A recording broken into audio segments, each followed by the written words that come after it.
Welcome back. For our next segment, we have Marilyn Bradford with us. Marilyn is an author, an international speaker. She has worked in the field of therapy and addiction for over 30 years. Welcome, Marilyn. Thank you. I love the intro. That was really amazing. I'm so glad to be here. This is just, I love Global Bars Day. Me too. The whole weekend is exciting. Me too. And you're joining us today from New Mexico? Yes, Santa Fe, New Mexico.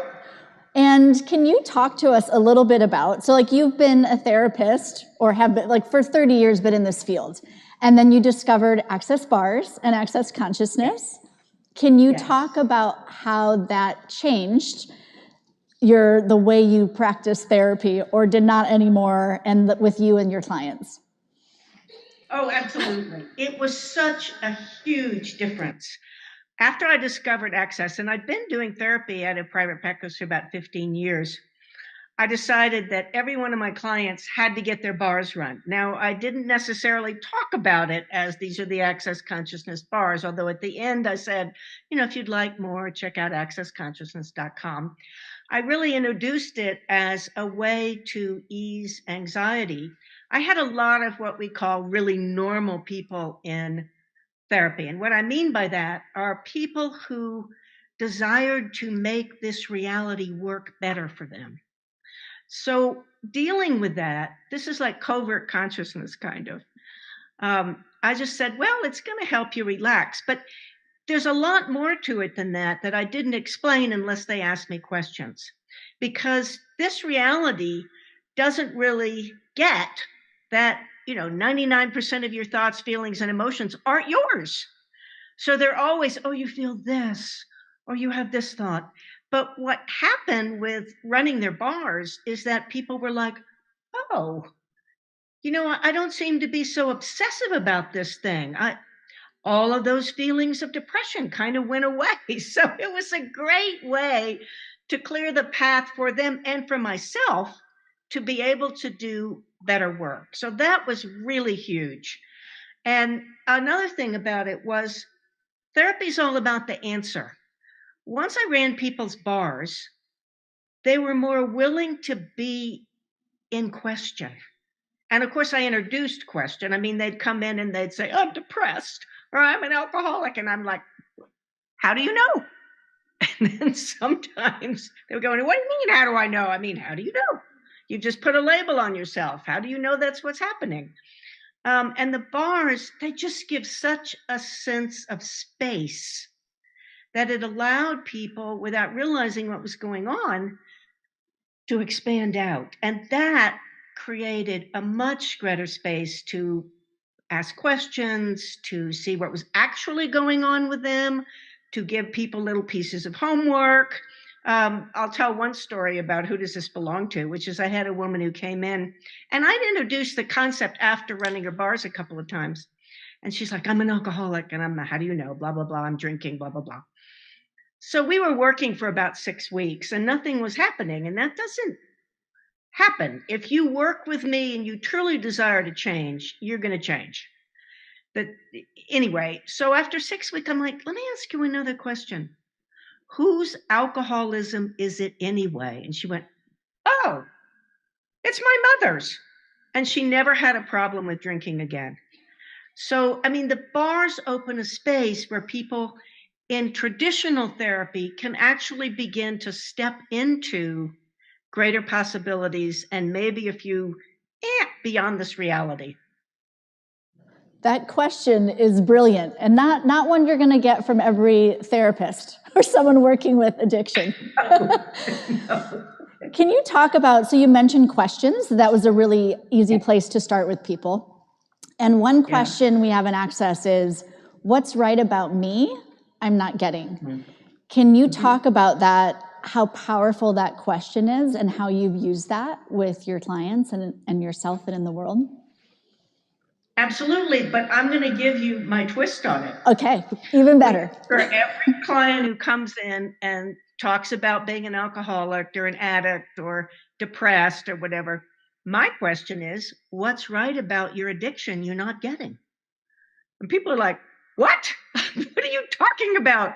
It's evil, horrible, it's destroying everything. I'm like, okay, I get that's the conclusion you've come to, but let's find out what's right about your addiction you're not getting.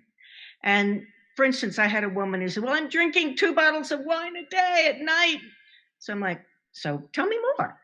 Well, I go out on my patio and no one bothers me. And so what else is going on in your life? Well, we have 2 foster kids out of control. My husband lost his job. I'm like, you don't have currently any other ways to deal with those things. So you use drinking wine as a coping mechanism. You see what's right about it? It's helping you manage, even though it's not doing a great job, but it is currently helping you manage what's going on. Now, what if we address those other things, and in the meantime, you made a commitment to yourself and me that you're not going to do anything dangerous, like drive while you're drinking, or, in any way you can mitigate it, that's great. But you have to look, before you can change something, you have to look at what the benefits are and get out of judging it. If you judge anything, positive or negative, you can't change it. So that's another way that I then would introduce people to no judgment. But one of the great values of asking people what's right about your addiction you're not getting is it creates the shock value. It kind of takes their whole reality and goes boink. And that opens a space. And once again, the bars really help with this, where they can begin to look at things differently. Now, I do ask people when we move a little bit beyond that, and when they're in judgment, I ask them what's right about you you're not getting. Because once again, that we're talking about disrupting people in a way. We're talking about disrupting their realities. And bars helps with that. Question helps with that. I use that. That's what's right about me I'm not getting all the time, because I judge myself as wrong still sometimes. And the primary addiction, and this is one of the things I discovered after doing Right Recovery for You for about a year or so, the primary addiction is not alcohol, drugs, gambling, sex, being perfect, fixing other people's problems. The primary addiction is to judgment and the wrongness of self. And if you don't address that, nothing else is really going to change. And that's why so many people relapse in traditional treatment, because it's all about what's wrong about you. And there's no sense of getting people out of judgment. Well, you are such a, like just talking with you, you're such a space of no judgment, like living that.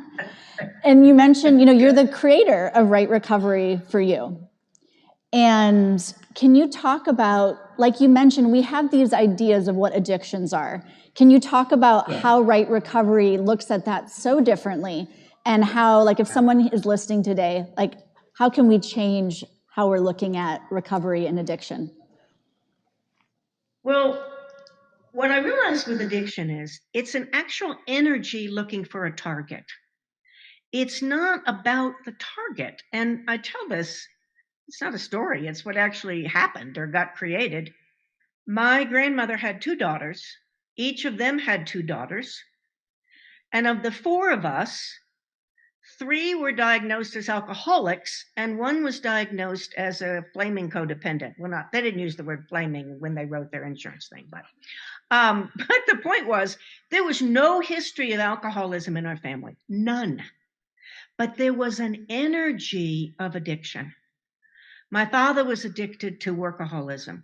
My mother was addicted to being critical and being small. My aunt was addicted to playing small, being a victim. And my uncle, I'm going to say by marriage, was just a sociopath. So that kind of doesn't get in there. But it's just an energy looking for a target. And that target can be alcohol and drugs or sex or anything like that. But it can be being the perfect mother. It can be being the best helper. It can be anger. It can be trauma drama. Addiction can show up with almost anything. What it really is a person's choice, because this sense of being wrong this sense of the primary addiction of judgment. I don't fit in. This reality doesn't make any sense. Every time I try to do something, I'm wrong. So I'm going to basically absent myself to a process, to a person. You can be addicted to a person, to something like food. I'm going to follow this energy of leaving myself and just grabbing onto something else. And that's how addiction really shows up. And one of the tragedies of this reality of limiting addiction to things like alcohol and drugs is there are a lot of people walking around who have addictions to things like being the healthiest person on the block or being the best parent in the school. And they don't realize that that's actually damaging to them because it disregards their being. It basically is a denial of being and a diminishment of being because they don't have the sense that they can be present without that pain of being wrong, of not fitting in, and all of those things. So it's a really radical different approach to working with addictive behavior. Well, you so beautifully said with that an energy looking for a target and that it's all about leaving us. So, Yes. So what is a way to not do that? So we've been directing our energy at some other target to get away from us. Yeah. What can we be, or what do you suggest to be with us then and get back to that and not have to continually leave?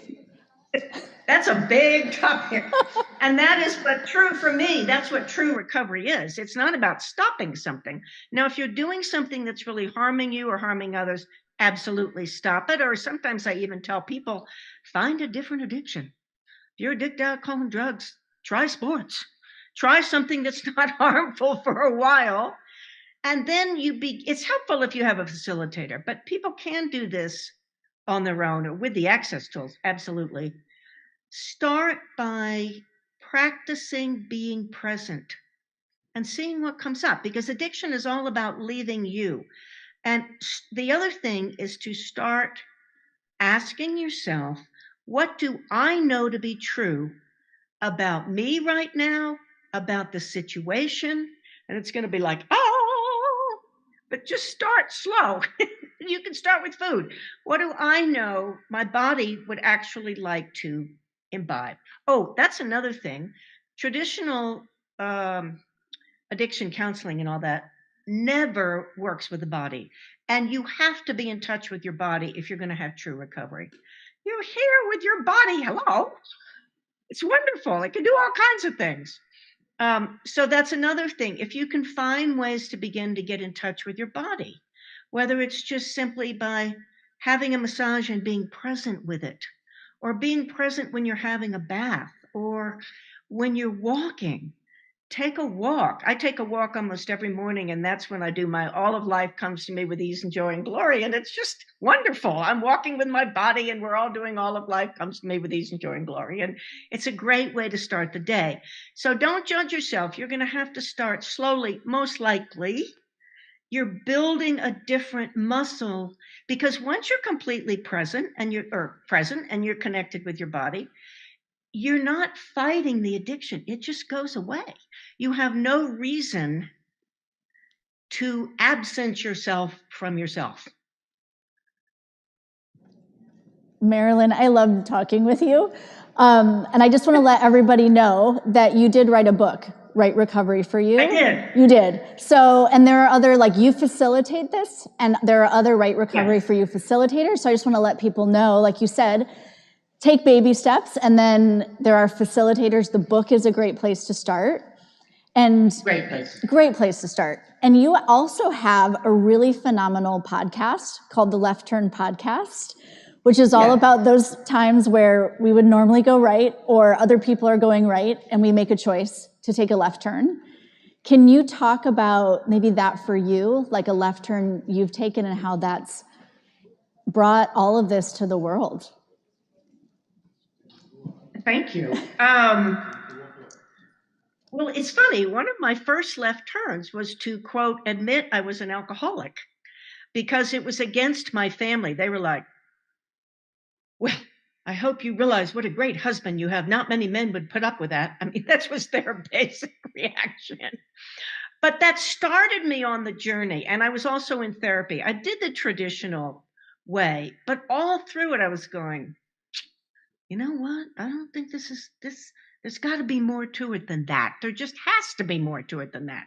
And I was doing what a lot of us did. You know, I did some metaphysical stuff. And then I got introduced to Access by a friend. And I'm like, oh, that resonates. Oh my gosh, I want more of that. Absolutely. And that was even before Bars. Bars was part of Foundation. And I told my friend who introduced me, because she gave me this cassette tapes. That's how long ago it was. I said, I want to meet Gary. I have to meet Gary. And she said, you haven't even done Foundation. I'm like, I have to meet Gary. And then she said, wait a minute. There's a body class in California, and there are no prerequisites. This was the first body class. And I said, in 3 weeks, I'm going. That's it. I'm going. So I did.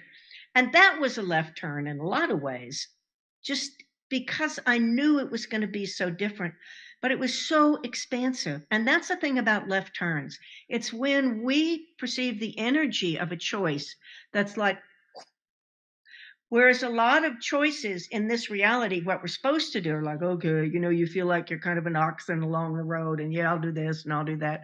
But the left turn choices are like, wow, all right, yes, I'm doing this. I don't care if I have to run up my credit card.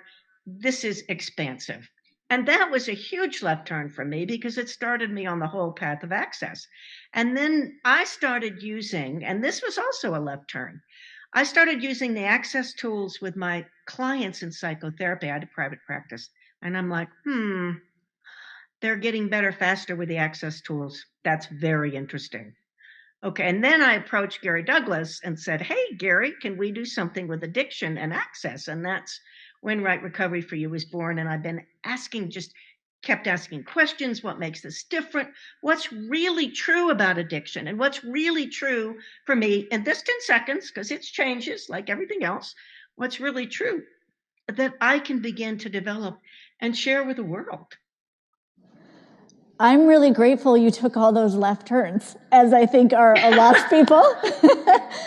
So thank you for that. Me too. Well, it's a great example of, like you said, those left turns, there's a way different energy, and they bring to the world a possibility that wasn't there before. You are a walking example of that, Right Recovery is. So I just want to thank you for you and this conversation and all that you're bringing here. And, you know, you mentioned Gary Douglas. He will be here soon with us to end this beautiful day. And I just want to say thank you for coming on with us today and being an amazing person. Thank you. Thank you, Emily. And thank you so much for all you are like, you put this together. And unless you obviously had a lot of assistance. Everybody. You are an incredible creator. And thank you for doing all of this. Thank you, Marilyn.